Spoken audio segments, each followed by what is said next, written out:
Welcome back to DIVEBOMB IndyCar Podcast. And last week we said we had no idea what we were going to do in the first off week we've had in about 6 weeks or something ridiculous like that. However, the IndyCar gods have truly blessed us this week with the news that the broadcast will be moving over to Fox.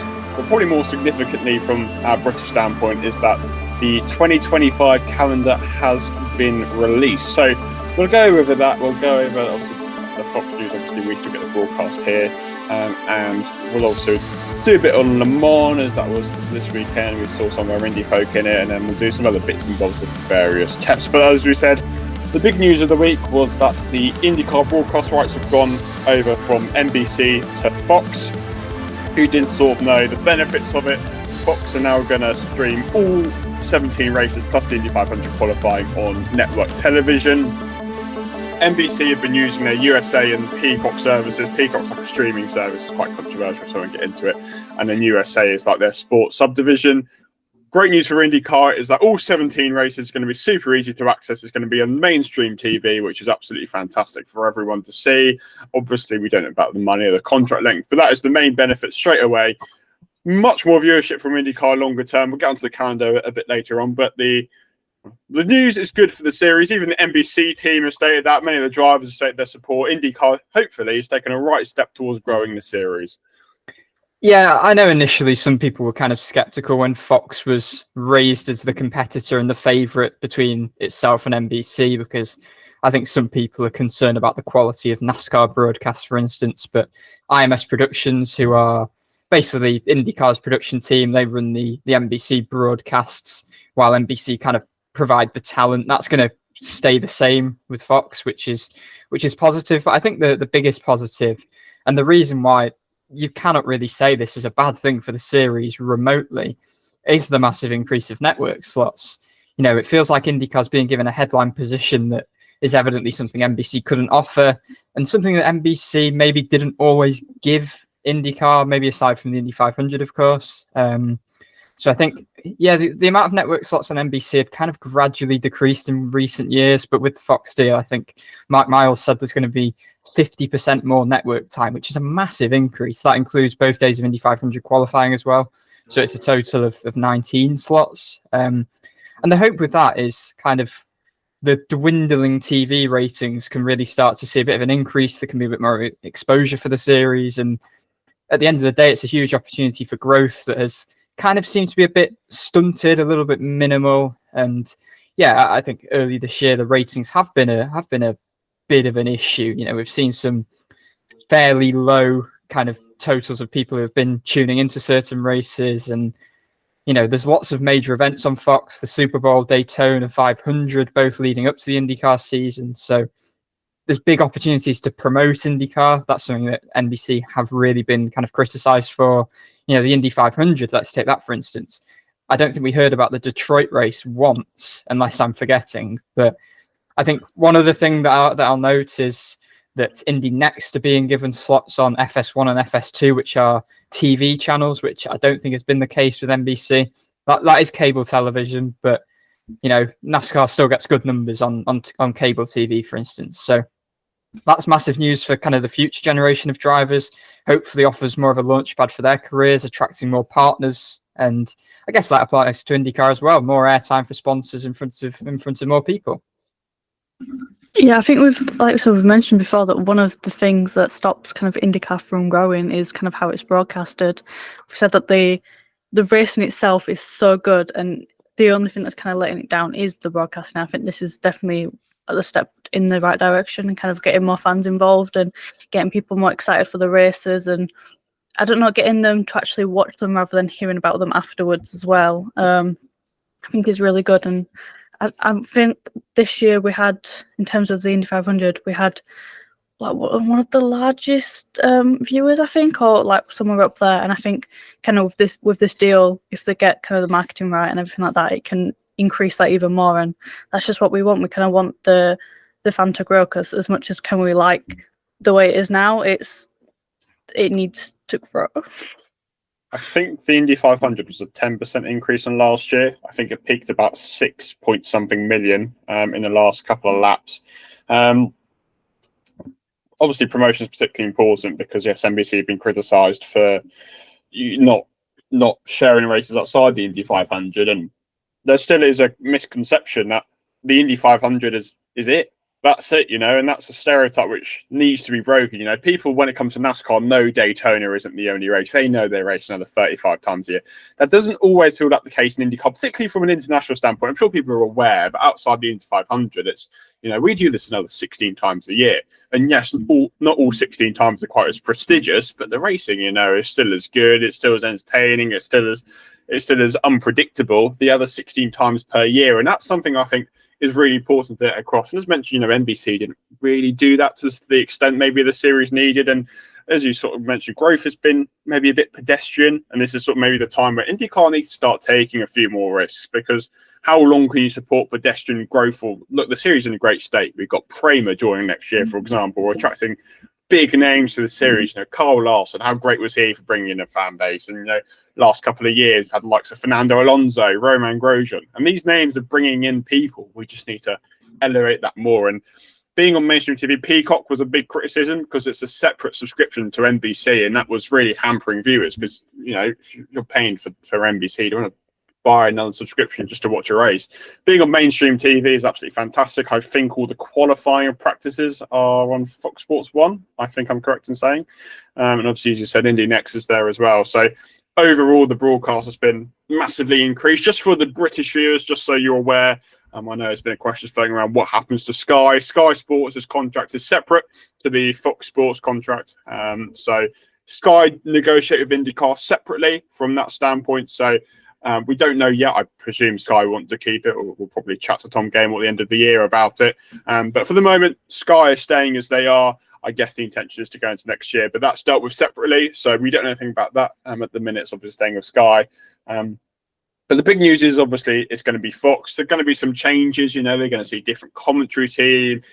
Rumours of Hinch or T-Bell might be moving across.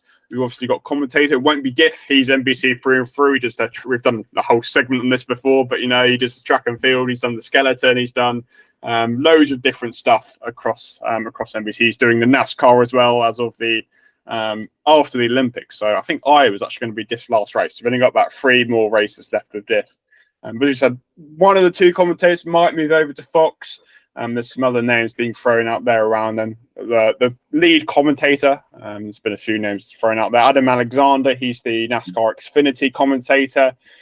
You've got Kevin Lee, who's obviously the pit reporter for NBC and the Indy Next play-by-play commentator.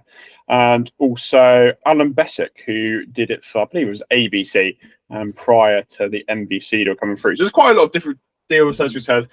Sky staying the same, but from a Fox Sports perspective, obviously the personnel will be changing. Yeah, I think personnel, to be fair, could be kind of make or break, really. I think those options you mentioned, I've not heard loads of like Adam Alexander, apart from watching the Xfinity highlights. Alan Bestrick as well. I've not heard loads of him. I'd be happy with Kevin Lee. I think he's a must keep. I think, that's kind of one of my wishes for this deal, is that you have certain NBC personnel that do move over. You mentioned Hinch, you mentioned Townsend. You've got, the likes of Kevin Lee, Dylan Welch, Georgia Hennebury, who are all really good. You have got some that are, as you say, NBC stalwarts like Diff, and you have like Marty Schneider, Dave Burns, who do a lot of the NASCAR stuff as well. But yeah, I think it will be pretty crucial, kind of the people that they get in, if we are going to see this sort of same standard of coverage in terms of TV direction, if it's still IMS Productions obviously doing that side of things. But Fox really have to just bring in a good balance of, I guess, the chemistry that we see at the moment, but also IndyCar expertise that we get from, the long time, those that have been involved for a long time, like Kevin Lee, for instance. So yeah, I think just touching on another bit that you mentioned, Dan, practice qualifying being on FS1, FS2, cable TV, that's good news. I think for some of our more committed, diehard IndyCar fans, they actually did like Peacock. It was very affordable. You could watch sessions on the go. You could watch sessions. Back on catch up. And not all people pay for cable TV because it can be expensive, and streaming was a way around that. But it looks like the streaming option for Fox will be Venue Sports, which is set to come out later in the year. But at the moment, I think there's a bit of concern over whether that will be anywhere near as affordable as Peacock. So with that, I think it will be important that, for instance, they release an IndyCar only package or something, so that these fans who are concerned about an unreasonable streaming price can sort of have a place to go to watch it, sort of stream-wise. Just a couple of other kind of wishes that I had noted down. Me and Dan have got quite an in-depth piece on this in the calendar news on the DIVEBOMB site if you want to check it out. But I think one thing that has been something that I've heard mentioned, and I do agree with, is having a post-race show, because sometimes the coverage just ends very abruptly and very quickly. However, Fox have only got a sort of 2.5 hour window, which I think is shorter than we often have for NBC, when they sometimes have a pre-race, they sometimes don't. NBC, the races can last sort of anywhere from sort of an hour and a half to 2 hours. So you're leaving yourself half an hour, 45 minutes to cover pre-race and post-race. And I think it's really important that, even if it's, say, just done on a streaming option, that we have some sort of post-race show or pre-race show with certain features, because I think one difficulty at the moment is it's quite hard for fans to get to know the drivers through the TV coverage, because there aren't these features, or there aren't loads of kind of interviews that aren't just done like a pre-race thing as they're about to get in the car. So that's something I would say, kind of in addition to just, your likes of not having an outrageous amount of commercials for US viewers and, having obviously the right personnel, good promo and stuff. I think having a post-race show or something is something that would be good. However, 2.5 hour window doesn't really cover that. And it's a 5 hour window for the 500 as well. That must be mentioned. Yeah, I think some familiarity from NBC would be quite good. Bring over some faces. One, you bring a knowledge, because I think the thing that's like about NBC, you get a good mix of a nice, enjoyable commentary box to listen to, but you also have that informative. I think it's something I think quite comforting for new fans to get into, and that's obviously particularly important. So, who will get? I don't want to sort of hypothesize different options until we sort of have these options confirmed. That will be released at a later date, so we'll see what happens with that. But be a nice mix of trying to bring some NBC folk over would be good, but also bringing in some of the other folk from obviously Fox's team would be interesting as well. So bit of a whole mix there, but the most important thing is really just getting that promotion right. This weekend is actually where the Fox NASCAR shifted over to NBC. And, a lot of comments really say, well, the NBC broadcast is way better. I mean, Fox have been criticised for TV direction, which is a bit odd. Hopefully, IMS Productions sorting that should solve that issue straight away. I know they've also been criticised for having quite cartoony graphics when it comes to NASCAR. So whether they'll do that in IndyCar, I think people quite liked it at first, but then found it a bit gimmicky of having cartoons of all these drivers. So, we'll see if it comes back. Does it help the newer fan? Maybe. But NBC have been quite good at promoting the series on their socials. Hinch does that tiny car series, which is particularly popular. Is that something we want to really be seeing on television rather than, we get half an hour of pre-race and maybe the interviews at the end, but that's about it. So there's a lot to balance. There's a lot to balance to get right. It's not an easy job at all by any means, but I think obviously this is only positive for the sport. And once we understand the commentators and that sort of thing, it's going to be a lot more easier to understand almost. Yeah, and I think I saw a lot of people kind of immediately writing it off, but I think I really would just implore people to look at the details of it and really see. They're offering this is an unprecedented package. This is the first sort of all network, especially with this many sort of races that we've had. So yeah, I think when they do their first race broadcast in St. Pete next year, that's when we can really judge the broadcast site, because ultimately that's what people have kind of criticised in advance without even seeing it. So yeah, I think all in all it's really good news for the series. It is a major piece of news for IndyCar going forward, I think. Let's get on to the 2025 calendar, which was almost quietly released at the same time with the news. There's no real major changes. The Thurber is now becoming a points race rather than the $1 million challenge we had last year. There's a few different time changes. Worldwide Technology Raceway has been brought forward to June. Milwaukee's had one of its races dropped. Laguna Seca has been pushed a bit later on in the season. But other than that, it's pretty similar. Again, me and Archie sort of delved into this a little bit in our piece on the website. But what's best to start off the thermal, because that's probably the biggest change we're going to see. We've had our thoughts on the $1 million challenge. IndyCar tried something. It didn't really work for a multitude of reasons. The track itself was liked.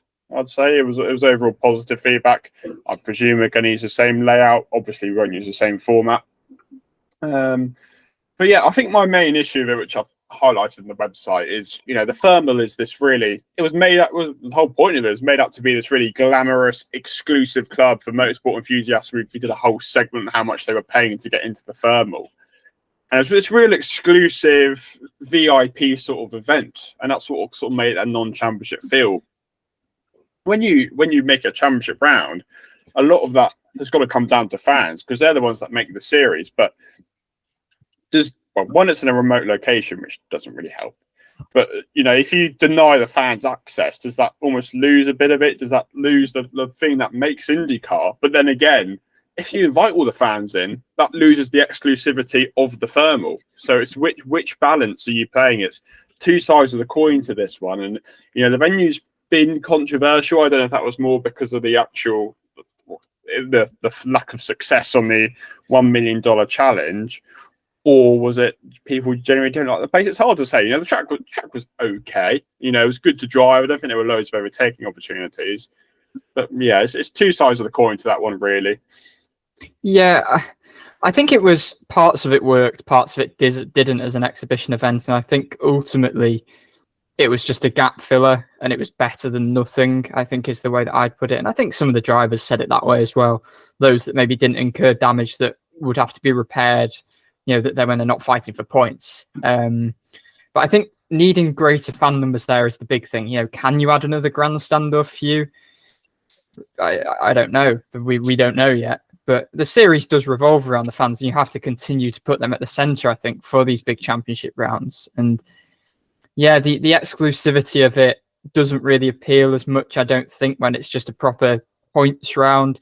I think some people enjoy seeing all the scenery, and it's cool. The scenery's cool. But when these are, you want fans to be there to experience it. And last year it was a few thousand, and that was about it, which it just doesn't feel right, particularly. In terms of the track, I think the consensus from many of the drivers, including Palou, obviously, who won the $1 million challenge, was, it was a nice sort of technical challenge. It wasn't too dissimilar to other road courses. It was kind of, there was a push, actually, I think, from quite a few drivers that a points round would be preferable if they came back in the season, that maybe you could do an exhibition race if it was combined with a pre or post-season sort of test event or what have you. But yeah, I think if it was to come back in this sort of slot, then they wanted it to be a points round. And I guess it does prevent 6 weeks between championship rounds. So again, there's kind of the positive element almost being the fact that it's a gap filler. But I think there's still questions. How do the cars race when they are all on track? The pit lane, that's going to have to be extended as well, because cars couldn't fit in there. At the end of the day, you're showcasing the series to partners, all these talking points we kind of spoke about back at the time. But yeah, I guess, again, the filling of a gap and preventing a 6-week race is kind of the biggest positive about it, to be honest. Yeah, I was, like you said, I was about to say before you said that, is there any room to kind of put in grandstands? Because even if it's not a lot, I think that some should be there, and I think they should try and make the effort to kind of include some. I'm not saying that it should be like in every possible place that they can do and it should be filled completely, but I think that some fans, like a minimum amount of fans being there and like not a lot, kind of removes, I don't know how to put it exactly, it's just more fans need to be there, otherwise it doesn't feel like a race, and it won't you won't get the feel that you would if there was loads of fans there, if there was grandstands filled with fans. I think, once again, the exclusivity of all of that, I think that's all good, but without some sort of like atmosphere, like without a bigger one, I don't think it adds a lot, if that makes sense. Like I said, it fills in the 6 weeks, which is great. It mixes racing, it makes so then fans kind of get involved a bit more, but I think without the fans, it kind of takes away quite a bit. It is remote though, so getting fans there won't be easy because it is in the middle of nowhere. So that's the other issue you've got to deal with. So, and the security there was also like particularly high. Like some of the team members said they were struggling to get in last year. So we'll see what happens with that one. I guess that's part of the problem with it being such an exclusive place as well. They're not going to want loads and loads of people flocking in. Yeah, it's a tough one. Well, I'm sure we'll get more information on it, and I'm sure we'll find some answers. But yeah, it's going to be quite an interesting balance. I'll speak about it once we get more information. But yeah, I mean, the other one that I highlighted in the piece, we'll highlight a few more in a minute, is for the rounded Gateway, which got brought forward to the 15th of June. Le Mans was this weekend. We'll touch on that later. Without giving too much away, there's drivers who won in class this year who can't defend their titles next year at Le Mans, which is probably something quite important, to them. And Palou said in particular he hopes the calendar remains provisional because he wants to do Le Mans next year. I think Dixon said something pretty similar. So I think that's a bit of a shame because there's no harm to the series. You've got Grosjean with Lamborghini, you've got Dixon and Palou with Cadillac, and you had Siegel out there, amongst others. And that does no harm to the series, having some of the top class drivers racing at Le Mans. And yeah, it's just a bit of a shame we got this clash, because we like seeing the drivers at Le Mans, and rightly so. I do like the idea of moving Gateway earlier because this year we've got quite a big gaggle of ovals late on. I felt that there needed to be a bit of a better spread because we're speaking here and we're not even at the mid-season. We're pretty much getting to the end of the road and street course element of the season. We've got four road street course races left, I think. 3. We've got Laguna, Mid-Ohio, and Portland, and Toronto. So 4, yeah. But I do like the fact that Gateway's been moved forward. Almost in an ideal world, it would be the first race after the 500, but there seems to be a reluctance to kind of remove Detroit from that slot in the calendar. I don't feel like Detroit's the greatest way to sort of harness the momentum that you may get from the Indy 500. It's just about as different as you could possibly have in terms of a track, but going straight from the 500 onto an oval, if you do insist on having a race immediately after the 500, feels like it would be the best thing. But nonetheless, it's good to see Worldwide Technology Raceway kind of early. However, the Le Mans thing is a big deal, but completely bars drivers from competing there, having a shot at maybe not the Triple Crown if they're not racing at Monaco, but winning 2 of the biggest races in the world in a month, for instance. And we have had the likes of Palou, Grosjean really sort of voicing their displeasure with it, and there's just not an ideal solution, unfortunately. I will get onto my mini rant about the kind of scheduling, the sort of spread in a short while, but if you move it forward a week, you've got 6 successive weekends. You've got Road America 1 week after Gateway. If you put it between Road America and Mid-Ohio, that makes it 7 races in 6 weeks, which again, that's just not feasible. So it feels like we're just a bit cornered by it, to be honest. Like, I like it moving earlier in the season, but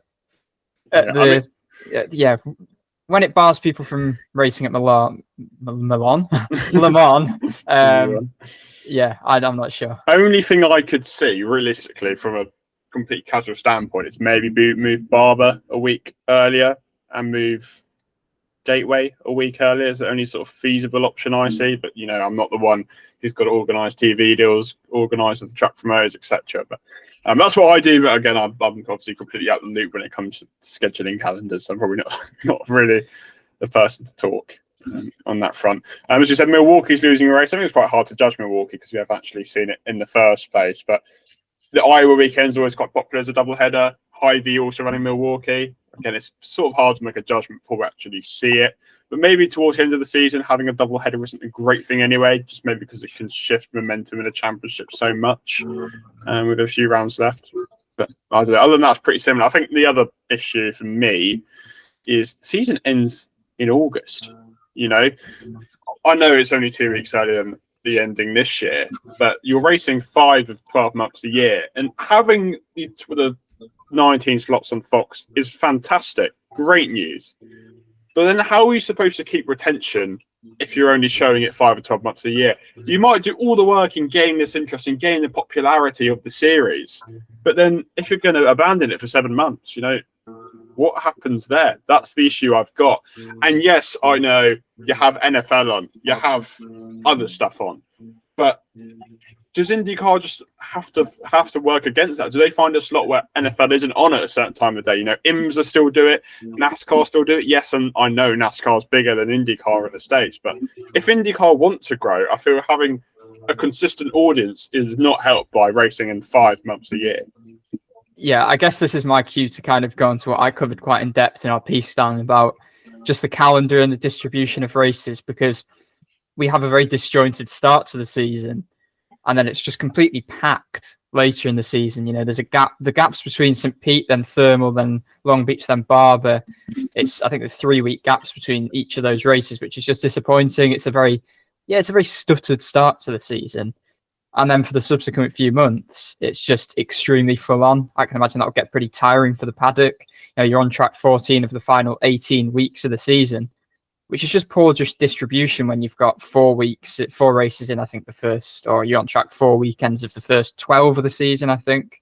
So, yeah, it's tricky with having to take the network slots you are given, ultimately. But it doesn't mean it's ideal, because, as you said, it's just not conducive to kind of building hype, keeping people engrossed. You know, you have promotion from big events like the Super Bowl coming into the season, but what's the point in that when you're not really getting going in earnest until May, because there's such kind of a spread between the early season races? You know, I like that they've sort of made it so the Indy 500 period is, you know, we're on track every week in May by bringing Barber the week before. It's quite good being on track every week in May, I think, in terms of building momentum up to the 500. And I prefer, as we've done it this year, having one more race on the earlier end in front of the Indy Road Course race, that being Barber, and then only having one after the 500 when people are kind of most tired. Yeah, I think we're off the back of a 5-week period now of on-track action as we speak, and I think a lot of the paddock are very desperate for a break. And you're having a few of those periods next year. You know, you've got the same period around the 500 next year, as I mentioned, and then, you know, in July you've got 4 weekends with 5 races as well. That's hectic, and there's going to be a strain on, you know, team personnel, drivers, and yeah, then ultimately, as you said, it just all comes to an end disappointingly early. It's all condensed into less than 6 months, and it's a painstaking off season. I don't think there's any other way to put it, because how are you going to build momentum when people can just forget about you for 6 months? You know, I know the NFL's only 6 months long, but they're a massive sport compared to IndyCar. And yeah, as I said, it's unfortunately how the TV deal works, and you know, it is just the big issue with those clashes. But you know, yes, finishing before the NFL season, starting after the NFL season is undeniably quite smart in terms of maximizing viewers, but it's just not ideal, is it? That, you know, could you maybe have like an international series of races after the season? Well, that's the suggestion, isn't it? The early one that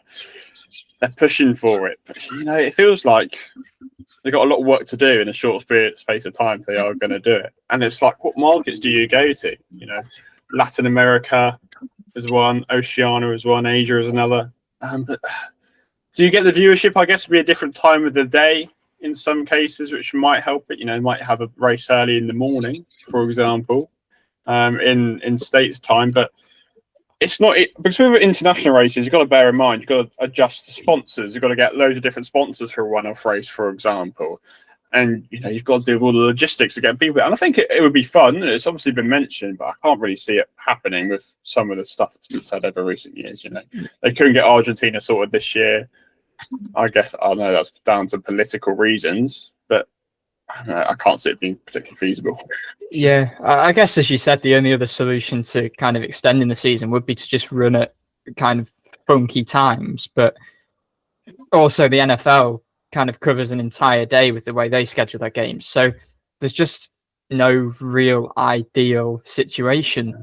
You know, we really need to grow beyond the point where the clashes matter. So yeah, it's a shame. I think just going on a couple more things that you mentioned, the Iowa doubleheader is my favourite weekend of the year, I think. Maybe about the Indy 500 fortnight. I really enjoy the Iowa doubleheader, but I do agree that having too many doubleheaders is a bad thing. But I think the decision to kind of stop Milwaukee from being a doubleheader is interesting, kind of quite early on, without seeing whether this year is a success or not. You know, if you do want more races, make it an 18-race calendar. Milwaukee maybe is a good chance to expand it a little bit by making that double header. But I think so late in the season, it isn't ideal.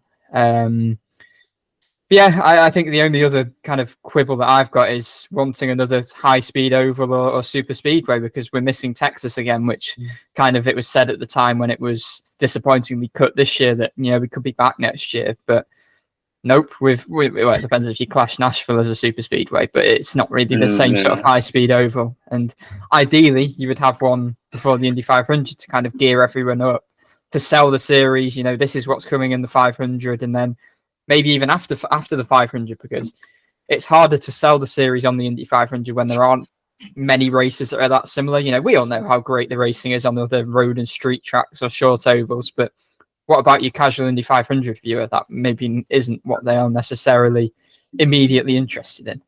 And that was going to be my next point. I think the 500 this year wasn't helped at the start because we just didn't, a lot of the rookies didn't have super speedway experience. You saw a lot of the early crashes coming from rookie errors. And, they lacked that super speedway experience before the 500. It was a nice build up. The Texas racing was absolutely superb in the last few years. Yes, we don't quite know what Nashville is going to be like, but it helps calm the waters before the Indy 500 to quite a big extent, I do feel. So it's disappointing. It doesn't look like it's going to come back in 2026 either. It looks like they might head to some streets somewhere, which again is a bit disappointing because we lack a mile and a half oval. It doesn't need to be Texas. It can be somewhere like Homestead, Miami, for example. We had a test there the other week. Michigan's been one. I know it's not a mile and a half, but that's one which is quite popular. You've got a place like Charlotte. I know it's a bit more unrealistic, but there's places I feel the series needs to go to these mile and a halves, because that brings excellent racing. And again, we don't know what Nashville's going to be like, but we lack it, particularly before the 500. I feel it's quite important to have that before the 500. Talking of Nashville and Milwaukee, for that matter, we had two tests this week. We had a hybrid test on last Tuesday at Milwaukee, which is quite a big whole field test, basically testing the hybrid. And then we had Nashville on, what day was it? Thursday, Friday? Thursday or Friday. Thursday or Friday. They were testing, it was just a normal test in Nashville. It was quite small. I think it was only O'Ward, Herter, Carpenter, Rahal. And Rahal. Yeah, it was a Tyre and aero test, I believe. So it was a bit of a smaller test. Ended with an O'Ward crash, I believe. It was all right in the end.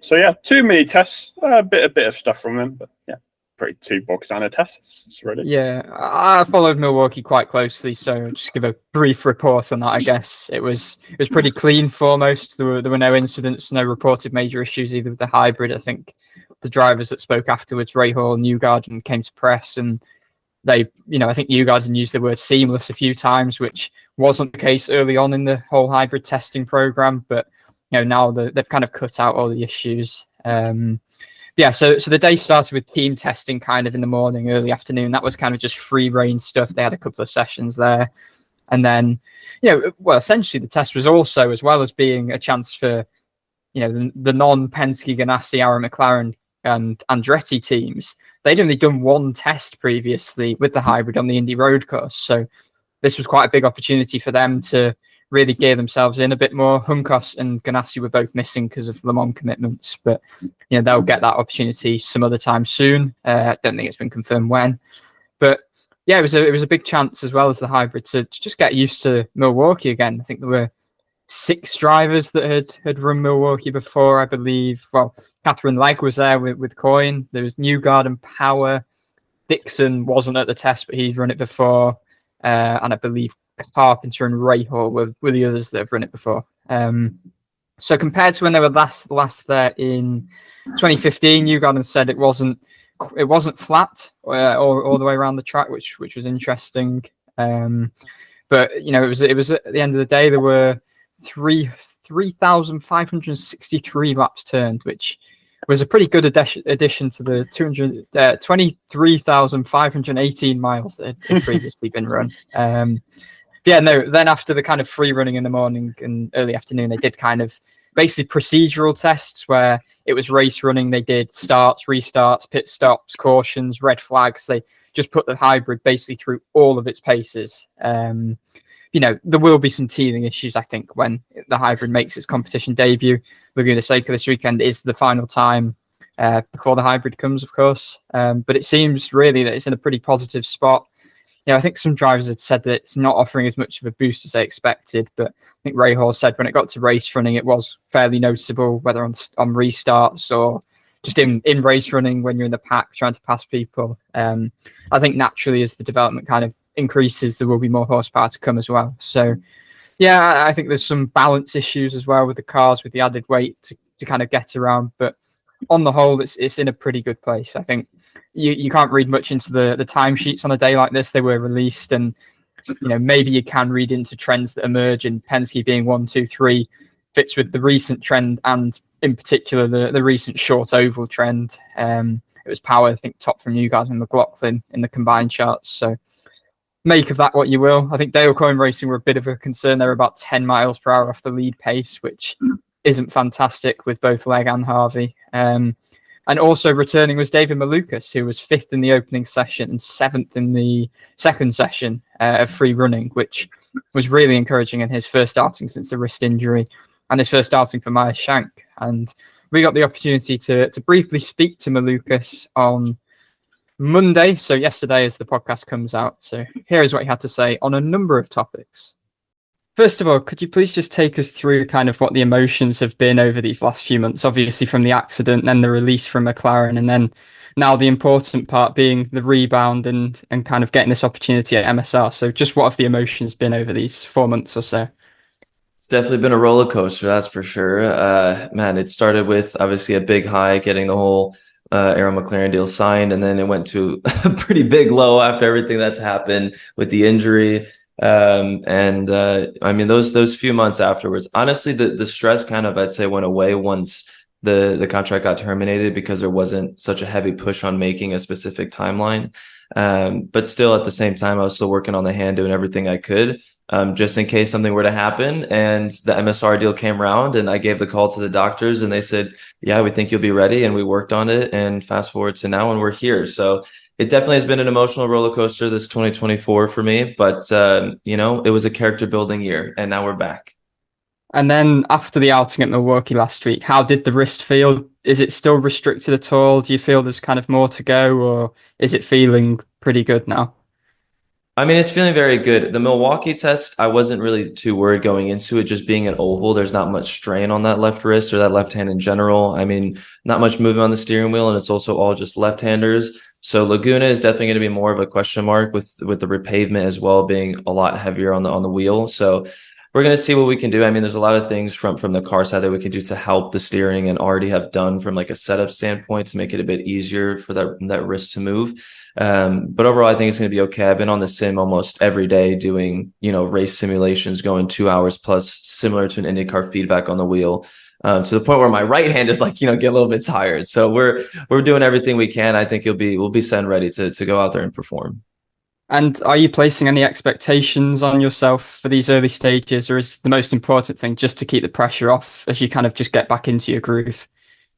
Yeah, I think for the time being, kind of just taking pressure off, like you said. I think, going back into it, coming from an injury, I never had an injury this bad before, let alone going back into a car. So I don't really know what to expect. And talking to people around me that have dealt with those things, especially TK, I've still been working a lot with him. And he says, just take your time going into it. Things are going to be very different, and kind of just take everything slow. And we're going to see how it goes. I mean, I think the performance is going to be there, especially after how well the Milwaukee test went. But then again, you don't know. It's a road course, so we'll take our time, see how it's going to be, a little bit of a survival race, and then after that, probably start focusing on more performance.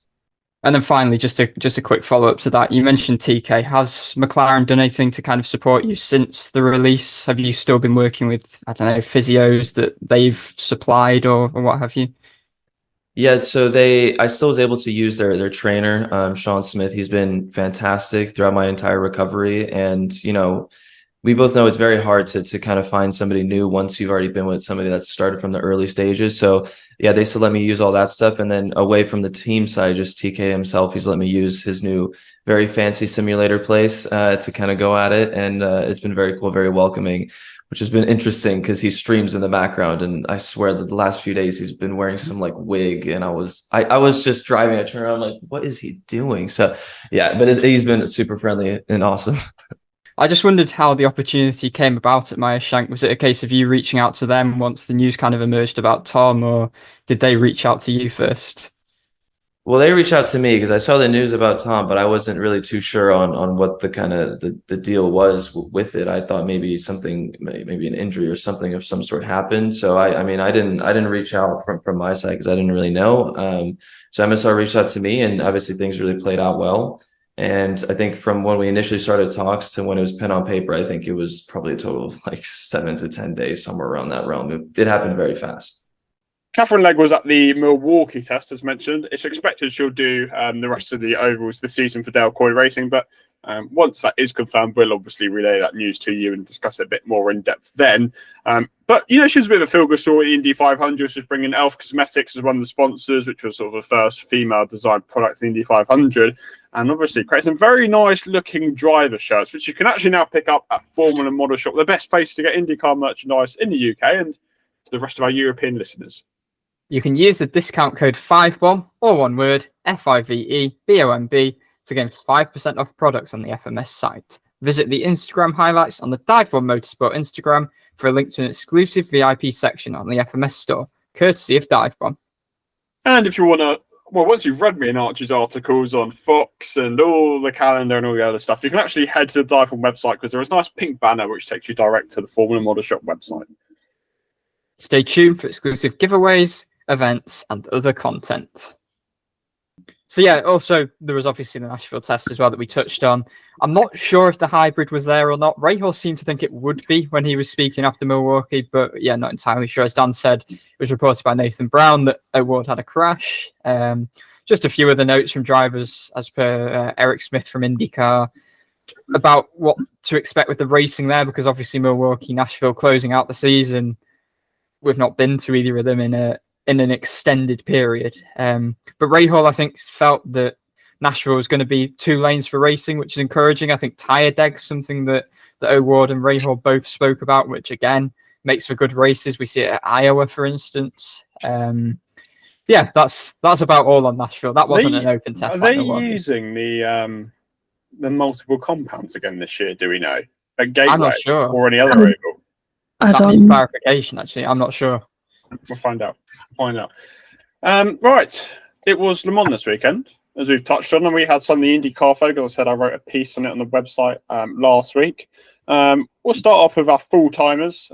Scott Dixon was one. He was in the number 3 Cadillac alongside Renger van der Zande and podcast hero Sebastian Bourdais. Their day didn't go too well. They retired with 223 laps done with a mechanical issue, which was a bit of a shame. It's quite a quiet day from Dixon, really. We didn't see too much of him.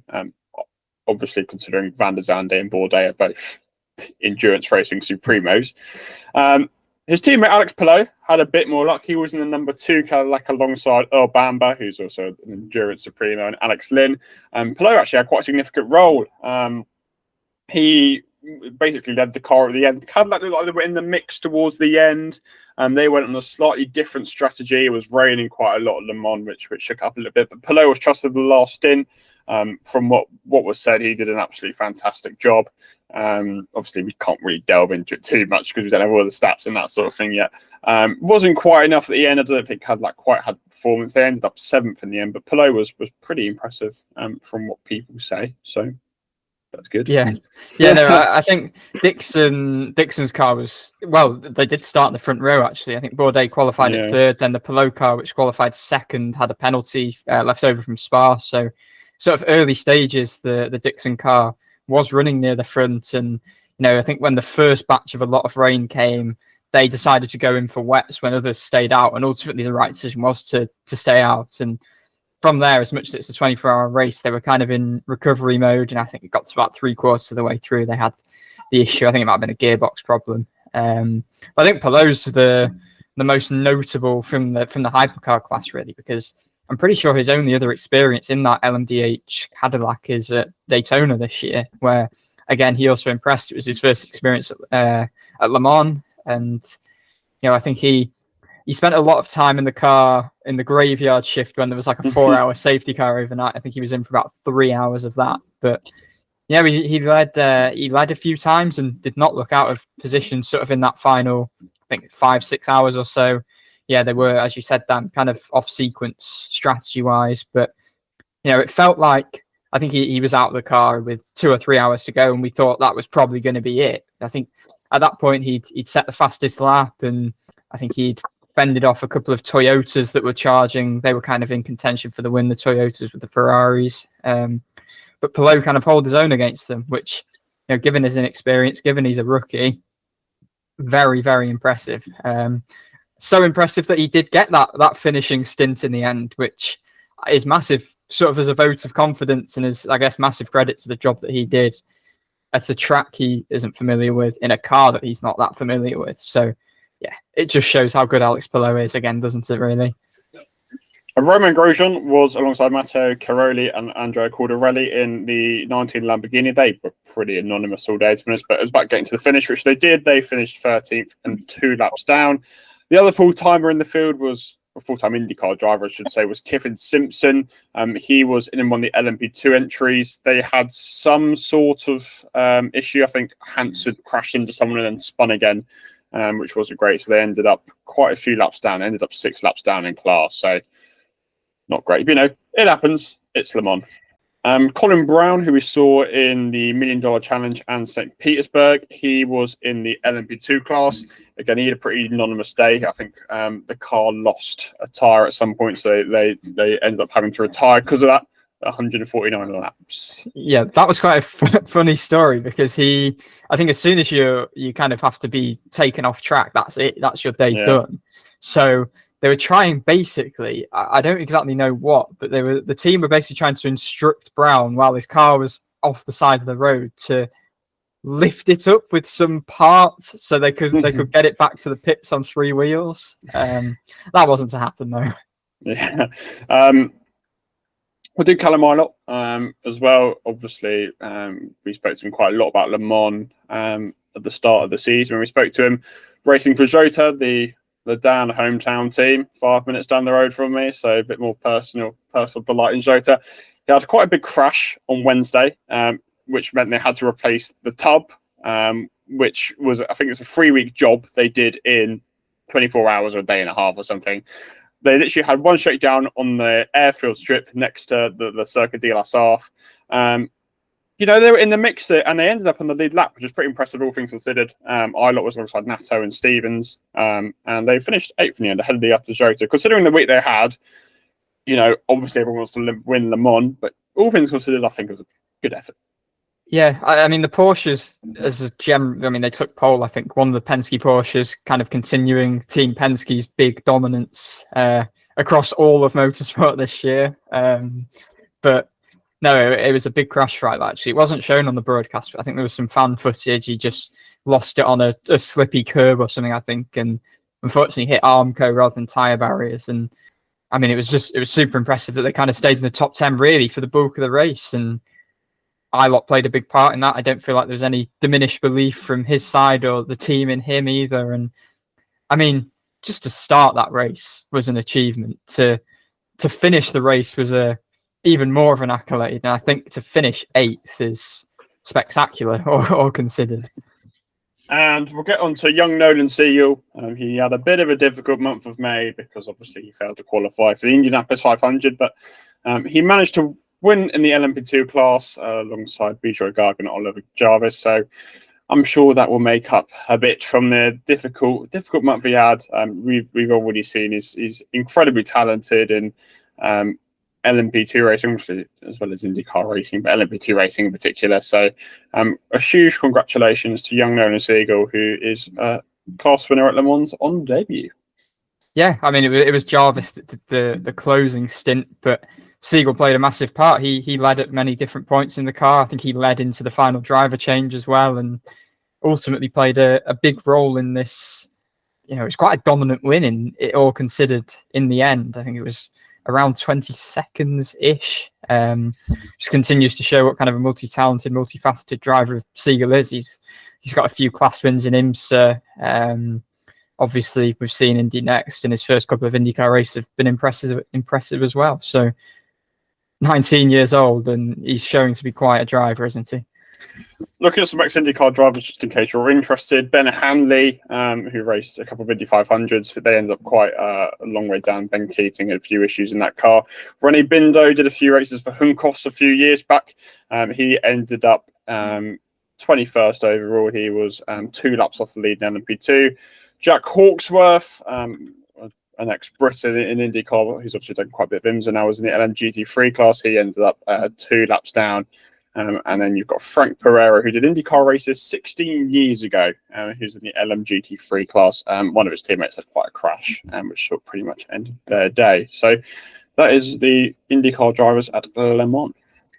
Did you know Andre Lotterer once ran an IndyCar race? Well, it's Champ's car or Champ car. Yeah. So I didn't technically include him, but yeah, I found that out in the week, which is I saw that on Twitter and was quite surprised. One race, I think, if it was. Yes, he did one correct. race. Yes. One more bit of news from the last week, which we'll quickly discuss, is Agustin Canapino, as you mentioned, he was sidelined for Road America, cited.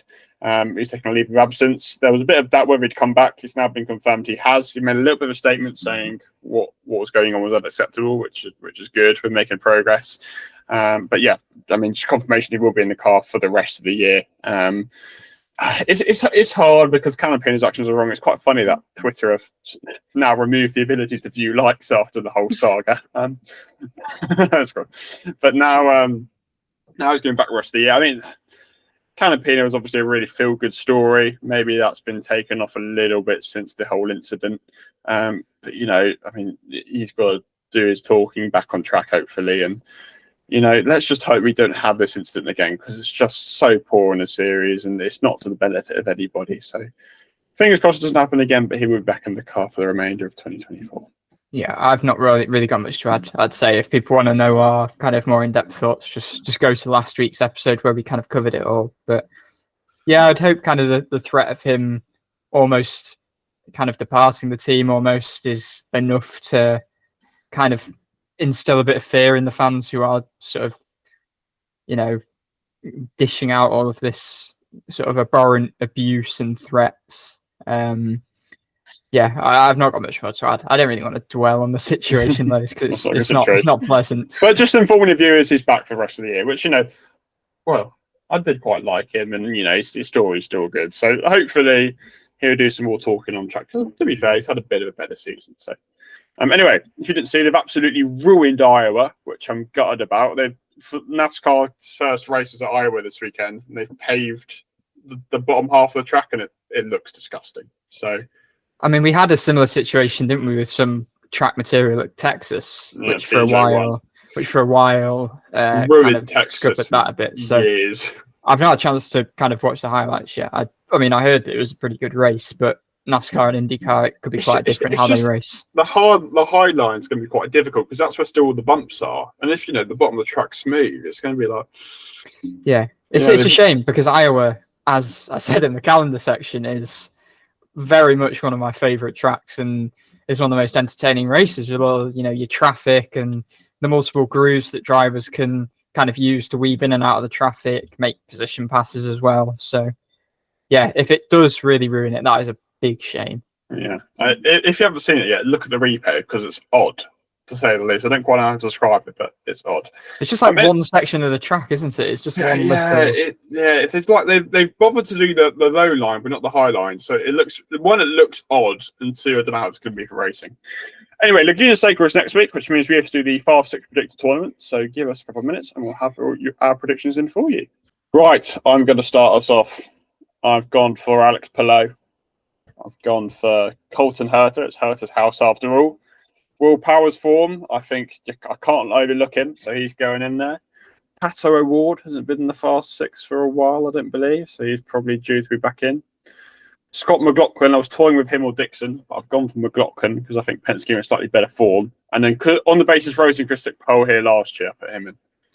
Yeah, I've actually gone for triple Penske. It's a new tactic I'm going this week. I'm just covering all bases because they kind of tend to get two cars in at the moment, so hopefully that's 2 points. Then we have Christian Lundgaard, who I actually forgot about for Road America. I don't think he made it anyway, but I completely forgot about him and probably would have predicted him if I hadn't forgotten. And I also went for Herta and Rosenqvist. I distracted you with Rossi last week. He didn't even make it. I know, the one time. I'm going to go with... I've got my list. I've got Newgarden, Dixon, Palou, Power, Award, and I think I've got one more person left. Grosjean. Interesting. No Malukas shouts. I don't know how he's going to perform yet. Yeah, I mean, let's hope it wasn't as chaotic as it was last year, because it was getting to the point. It's a bit like Detroit, where it was getting a bit ridiculous in the final corner. Every single lap, we were having a shunt for P20. So last year, we had that crazy Ferrucci save as well. Dixon did his thing. So it's quite. Well, was it enjoyable last year? I feel I'm not sure it was. I think it was one of those where you kind of just completely lose track of what's going on. I almost felt, because the championship was wrapped up and not much was on the line, it almost felt like it didn't really matter. Yeah, I was just going to say exactly that. I think it kind of did feel like a little bit of a free hit. First and the second was wrapped up. So I feel with the championship wrapped up, I feel like it wasn't actually that bad. It was last year. I suppose last year the big storyline was the whole leaders' circle fiasco with Di Francesco's parked car.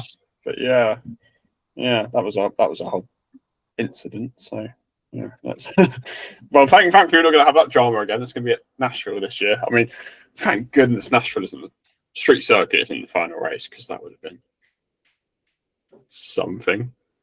Crash field to decide the season. But no, we're not going to have that. So, and Laguna Seca's changing slots again next year. So I can't make their mind up with Laguna. But any win predictions? We're going. Herta's house. It feels it's due for a Herta win. It's Herta's house. Yeah, I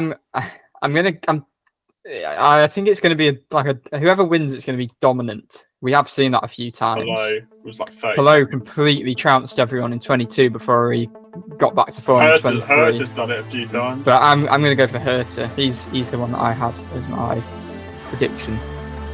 We'll see. I mean, obviously we'll get the podium predictions tournament next week. So yeah. I love these tournaments. Very close. All to play for still. So we'll get to the midpoint now. So and be Laguna Seca next week, and then we'll be straight on to mid-season review.